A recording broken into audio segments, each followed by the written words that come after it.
Bienvenidos a Criptoeconomía nuevamente. Hoy tenemos el honor de contar con la grata presencia de Mónica Tajer, empresaria, inversionista y defensora de la tecnología blockchain. Mónica ha sido una de las voces más destacadas en la discusión sobre la adopción de Bitcoin en El Salvador, un tema que ha acaparado la atención internacional en los últimos años. Además, ha trabajado incansablemente para fomentar el emprendimiento y la inclusión financiera en América Latina. Estamos realmente muy emocionados de tener la oportunidad de conversar con ella y conocer su perspectiva sobre estos temas de tanta importancia para la criptoeconomía global. Así que, sin más preámbulos, bienvenido, Mónica. Muchísimas gracias. Gracias por tenerme por acá. Es un honor, la verdad, poder platicar con todos ustedes el día de hoy y sobre todo hablar de esos temas que son tan, pero tan importantes para Latinoamérica. Claro que sí. Mónica, ¿qué tal si iniciamos pues haciéndote la pregunta de cómo fue que realmente iniciaste en el mundo de las criptomonedas y de la tecnología blockchain? Claro. Bueno, es una pregunta muy cargada porque la respuesta data ya de hace varios años. Yo empecé invirtiendo en Bitcoin en el año 2014. Me había enterado, empecé a leer sobre, bueno, leí el white paper de Satoshi Nakamoto por ahí, finales del 2012, 2013 creo que me la pasé pensando. En el 2014 el Bitcoin estaba aproximadamente en $210 y fue ahí cuando invertí, cuando lo compré. Sin embargo, llevo más de 20 años en la tecnología. Eh, Puedo decir muy abiertamente, y esto lo pueden leer en mi página web, en monicatajer.com, donde trato en realidad de ser vulnerable, de compartir lo que a mí me pasó para que sobre todo otras mujeres puedan empoderarse, puedan familiarizarse o sentirse identificadas con mi historia, porque eso le puede pasar a cualquier persona. Yo sufrí un divorcio muy cruel, muy brutal desde el punto de vista económico, y eso fue en realidad lo que me hizo abrir los ojos y pensar en un camino, en algo que me pudiera ayudar a incrementar mis ingresos en ese momento, llámese un empleo. Y fue así como le empecé a poner más atención a la tecnología. Regresé a la universidad, hice cursos, obviamente, sobre muchísimos temas, incluyendo inteligencia artificial, y luego me topé con la blockchain y con las criptomonedas. Y puedo decir en realidad fehacientemente que a pesar que el white paper se enfocaba en Bitcoin, a mí lo que más me llamó la atención de la blockchain. ¿Por qué? Porque las criptomonedas son en realidad una parte muy mínima, muy pequeña de lo que se puede hacer con la blockchain. Y el hecho de que algo tan fabuloso como esta tecnología nos pueda venir a cambiar la vida, sobre todo en Latinoamérica, desde el punto de vista de contrarrestar la corrupción, que es lo que pasa con la blockchain al transparentar procesos y rendición de cuentas, yo creo que esa es en realidad a lo que le debemos de estar poniendo más atención. Las criptomonedas son un derivado de la blockchain y sí van a ayudar y están ayudando en la parte de la inclusión financiera. Lo vemos sobre todo en economías precarias como Venezuela, Argentina, donde se están utilizando con un gran auge. ¿Por qué? Porque la gente necesita subsistir y tratar de eliminar la inflación y la volatilidad de sus monedas locales. Pero en realidad a quién o a qué debemos de poner atención es a la blockchain. Totalmente de acuerdo y realmente me encanta pues que inicies contándonos tu experiencia, ¿verdad? Porque realmente es algo que muchas mujeres, sobre todo latinoamericanas, nos sentimos en esa vulnerabilidad, ¿verdad? Y pues que todo este tema de la tecnología realmente es como un escape, ¿verdad? Una doble vía financiera que podemos tener, una oportunidad en la que podemos tener.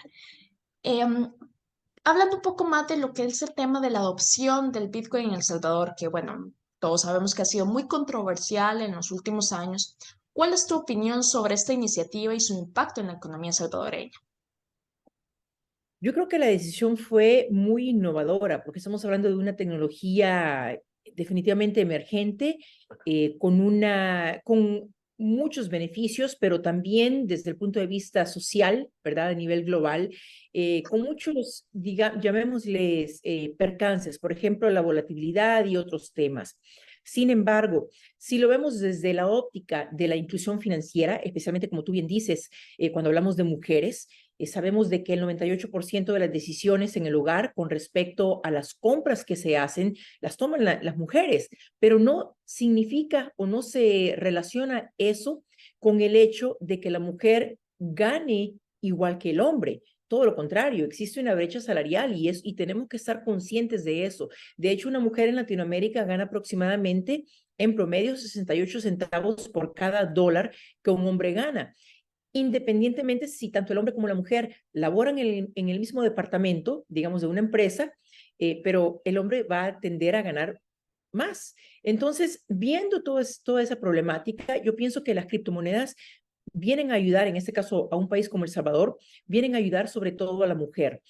También vienen a ayudar a los pequeños negocios. ¿Por qué? Sobre todo aquel negocio informal que es tan común en todos nuestros países, en los países de Centroamérica, en Costa Rica, en Guatemala, en todos lados. ¿Por qué? Porque se están gestando préstamos que en este caso le solucionan la vida a los no bancarizados, especialmente, repito, aquellos que tienen negocios informales. Estamos viendo el nacimiento de muchas empresas que utilizan cripto de parte de sus inversionistas, ese cripto se cambia a monedas estables y se recibe fiat, es decir, los préstamos que se le hacen a estas personas con negocios informales son en fiat, pero son gestados a través del cripto. Estas personas que tienen un puestecito en el mercado, tienen tal vez una venta de jugos y son no bancarizados, sería imposible para ellos recibir un préstamo bancario. De hecho, por eso se les llama no bancarizados, porque no tienen ni siquiera una cuenta bancaria, porque muchas veces no confían en el sistema y prefieren guardar sus ahorritos bajo el colchón. Y esa es la realidad que vivimos en Latinoamérica. Entonces, cuando viene una tecnología emergente a cambiarle la vida a ese segmento de la población, que en este caso en El Salvador hablamos del 70%, yo creo que es algo muy loable. Claro, quiero reiterar de que ningún proceso de adopción, ya sea de Bitcoin o de cualquier otra criptomoneda, se va a llevar a cabo sin educación. No importa si estamos hablando de una ciudad, de un estado, de un país entero como lo es El Salvador, si no existe un proceso coherente educativo, no podemos esperar que la población entienda qué significa eso de una billetera digital y por qué la tienen que bajar en su teléfono y cómo se hace una transferencia de Bitcoin o cómo se compra el Bitcoin. Es imposible porque no es un tema, a pesar que exista una ley y que se puedan hacer compras en el país con Bitcoin, si no hay un aliciente, llamémosle educación, no se va a adoptar de manera masiva. Y yo pienso que esa debe de ser la enseñanza número uno para cualquier otro país que quiera adoptar, ya sea el Bitcoin o en este caso regular las criptomonedas, independientemente de cómo las quieran regular. Creo que acaba de tocar dos puntos fundamentales. El primero fue que justamente es desmentir ese tabú que existe a través de lo que son criptomonedas, que muchísimas personas creen que las criptomonedas son inversiones nada más para aquellos que son multimillonarios, ¿verdad? Que es nada más para Elon Musk o este tipo de personajes, ¿verdad? Y no, realmente las criptomonedas, ese es uno de los potenciales que tienen, que realmente es una inclusión financiera para absolutamente todas las personas y que le dan esa oportunidad a tantas personas que, como vos bien dices, están desbancarizadas. Incluso a veces no es ni siquiera porque tengan ese miedo de tener una cuenta bancaria. A veces es que simplemente no se les da la oportunidad porque no cuentan con los suficientes requisitos, ¿verdad? Que para tener un crédito, etcétera, ¿verdad? Entonces, ese es un punto fundamental. El otro punto todavía más fundamental es el de la educación. No podemos hacer nada sin educación y ahí es donde tenemos que comenzar, ¿verdad? Y es la importancia también de todos estos espacios. Ahora, más allá pues, la educación, ¿verdad? ¿Qué otros consejos le darías a otros países latinoamericanos, como por ejemplo Costa Rica, que quieran pues regular o adoptar, ¿verdad? Alguna criptomoneda como curso legal?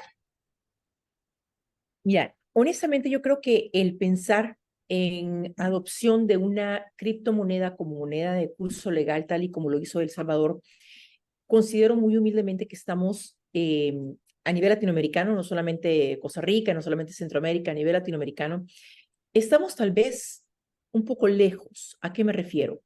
Creo que la regulación va a venir primero en los diferentes países latinoamericanos desde el punto de vista general, es decir, se van se va a necesitar el regular las criptomonedas, o sea, como criptoactivos, como activos digitales, como sea que le llamemos, independientemente de la semántica que utilicemos. Se va a necesitar regular el ecosistema de criptomonedas en general. Ahora, si un país viene a adoptar ya sea el Bitcoin o en este caso cualquier otra moneda, Ethereum, no lo sé, como moneda de curso legal, te voy a ser muy honesta, a mí me va a sorprender muchísimo si eso pasa. Yo creo que va a ser más, vamos a ver en algunos años, que la regulación se va a llevar a cabo desde ese punto de vista, desde un punto de vista más general de regulación, de adopción de adopción o en este caso de utilización de criptomonedas, no necesariamente como moneda de curso legal, pero qué consejo se le puede dar en este caso a un país que tal vez tenga esa inquietud, algún funcionario político que tenga esa inquietud y que entienda los beneficios de poder o de regular, mejor dicho, estas criptodivisas. Definitivamente tiene que haber apoyo de parte de la sociedad civil. Tienes este podcast, estás obviamente sumergida en este ecosistema cripto, ya sea en Costa Rica o en este caso a nivel latinoamericano. Necesitamos gente de parte de la sociedad civil en cada país que pertenecen a esas organizaciones de blockchain, de criptomonedas, etcétera, de tecnología, porque es así como se gestan los cambios a nivel legislativo. Un funcionario puede tener tal vez la espinita de que, o sea, ¿qué es eso de las criptomonedas? Y pueda empezar a educarse, etcétera. Pero cualquier cambio a nivel legislativo nace, en este caso, de parte de los grupos de intereses, de parte de sociedad civil. Entonces, es importante que nosotros, que estamos al otro lado del Estado, es decir, al lado opuesto de la política, que iniciemos esa conversación con los funcionarios públicos que están interesados en el tema. ¿Por qué? Porque somos en realidad nosotros quienes vamos a empujar. Ellos van a firmar y van a pasar la ley, van a votar y van a firmar la ley, pero es sociedad civil quien en realidad tiene que exponer los beneficios del por qué un país como Costa Rica, en este caso, debe de regular las criptomonedas. Totalmente de acuerdo. E incluso realmente ese es el papel que juegan, por ejemplo, las asociaciones de blockchain en cada país, en cada lugar, ¿verdad? Que se dan. Entonces ese es el papel, comenzar a ir educando, creo que otra vez esa es la clave, ir educando primero para que ir eliminando tantos tabúes que existen alrededor de la tecnología y luego entonces ir acercando a esa sociedad civil justamente a los tomadores de decisión. Ahora, en cuanto a lo que es el ecosistema emprendedor, ¿cómo describirías el ecosistema emprendedor de la región y cuál es el papel justamente que juega la tecnología blockchain en este sector?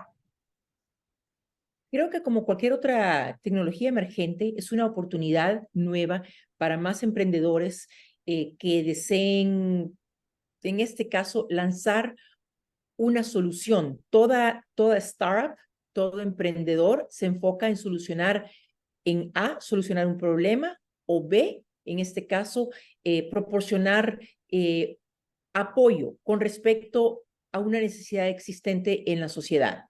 Yo creo que hace unos años hablábamos, por ejemplo, de realidad virtual y realidad aumentada y vimos un auge hasta cierto punto, sobre todo yo lo observé en primera mano en países como Guatemala y Panamá, vimos un auge no solamente en el ecosistema de emprendedores, pero también y en el número de startups que se gestaron, pero también en este caso en fondos VC que le estaban poniendo atención a esas startups. Y lo mismo estamos viendo ahora con el ecosistema cripto.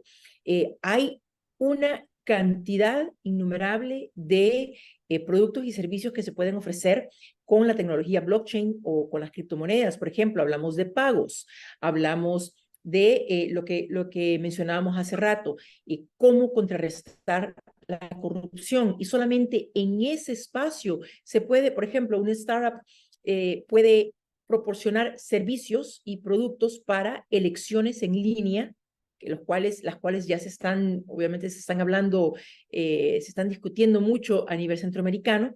¿Por qué no hacerlo a través de la blockchain? Con esta tecnología vamos a asegurar de que no exista el fraude, de que no se le apoye específicamente a un candidato que en este caso tal vez no reúne el número indicado de votos y que resulte ganador. a través de la blockchain podemos asegurar que vamos a contrarrestar la corrupción. Y eso es solamente un ejemplo, pero hay muchísimos. Y yo creo que aquí, como siempre ha sucedido en Centroamérica, lastimosamente, tenemos muy buenos emprendedores, tenemos muy buenas ideas, pero hacen falta fondos, hacen falta VCs, hacen falta inversionistas ángeles que le pongan atención a la región. Usualmente, bueno, históricamente diría yo, los VC funds se van o a México, Brasil, Argentina, Colombia y Perú en segunda instancia. ¿Por qué? Porque son los mercados emergentes en Latinoamérica, son los territorios más grandes. Y eso significa también de que si yo voy a invertir en una startup, me quiero asegurar que obviamente que esa startup tenga potencial y sea ganadora, pero que también se encuentre en un mercado donde las ventas se vayan a disparar. Y eso significa estar en un territorio grande. No es lo mismo México a El Salvador con respecto a la cantidad, a la población, al número, o sea, la cantidad de gente, las posibilidades, etcétera.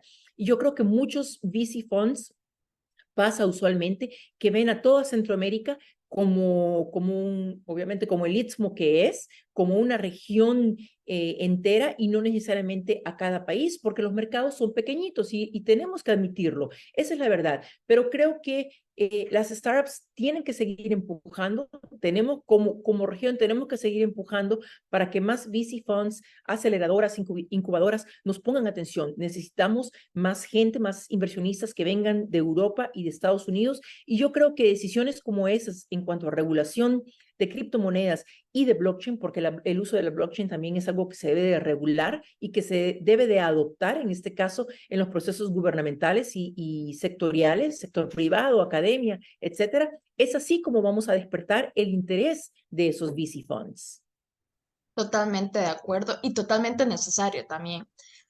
Ahora, volviendo un poco pues al tema inicial, ¿verdad? Con el que comenzaste esta entrevista, ¿cuál es tu opinión sobre el papel de las mujeres en la industria de la tecnología blockchain y de la criptoeconomía?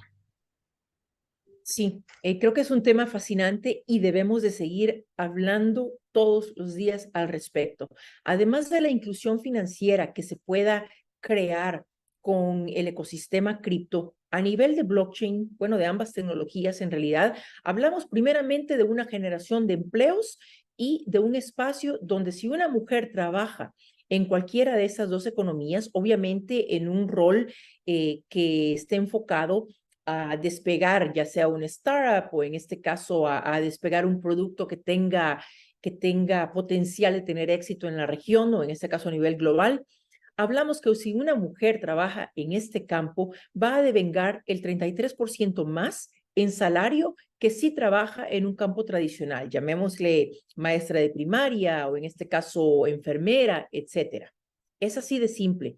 Una mujer que trabaje en un campo STEM siempre va a devengar más salario, más ingresos que una mujer que lo haga en un campo tradicional. Ahora, desde el punto de vista de la blockchain y de las criptomonedas, ¿por qué la necesidad de que una mujer, sobre todo aquella que no ha cursado todavía la universidad, por qué es importante que le ponga atención a esas dos tecnologías emergentes? Porque son el futuro. Independientemente de cómo vayamos, qué tan rápido, qué tan despacio en nuestra región vayamos con respecto a la regulación de criptomonedas, la tecnología de la blockchain, que es en realidad la madre de las criptomonedas, va a seguir avanzando y hay tantos rubros, pero tantas áreas en las que una mujer se puede enfocar cuando hablamos de blockchain, que es en realidad el futuro, es como debemos de verlo. Independientemente si hablamos en este caso de escribir código, una mujer no tiene por qué ser desarrolladora o programadora. Si lo es, fenomenal, todavía mejor, porque va a devengar más ingresos. Pero a lo que me refiero es que los empleos no se van a basar solamente en desarrollar código, sino que en mercadeo, en relaciones públicas, comunicaciones en general, en ventas, etcétera. Tenemos que enfrascarnos, tenemos que empaparnos de las tecnologías del futuro. En este caso, si queremos, número uno, crecer económicamente y dos, también apoyar a nuestras hijas, sobrinas, a las nuevas generaciones. En este caso yo lo puedo decir porque yo ya pasé la universidad, tal vez tú la pasaste o puedes regresar a hacer una maestría, etcétera. Pero aquellas mujeres que todavía están en ese limbo, que no saben qué estudiar, definitivamente tienen que ponerle atención a esas tecnologías del futuro. Totalmente de acuerdo. Y algo también importante es que las universidades vean también esto como las nuevas oportunidades de carreras, ¿verdad? Que tengan todo este material didáctico para poderle dar a los estudiantes y a los futuros profesionales, ¿verdad? Bueno, Mónica, lamentablemente el tiempo voló, pero ha sido realmente un placer tenerte acá. Hemos aprendido muchísimo de tu experiencia y perspectivas que tienes. Eres una mujer empoderada, realmente muy significativa en el mundo pues, de la blockchain, ¿verdad? Y esperamos tenerte acá en otra entrevista próximamente. Muchas gracias, Mónica. Al contrario, gracias a ti, gracias a todos los amigos en Costa Rica, les mando un saludo y sobre todo a la mujer, sigamos empujando, nada es imposible. Gracias.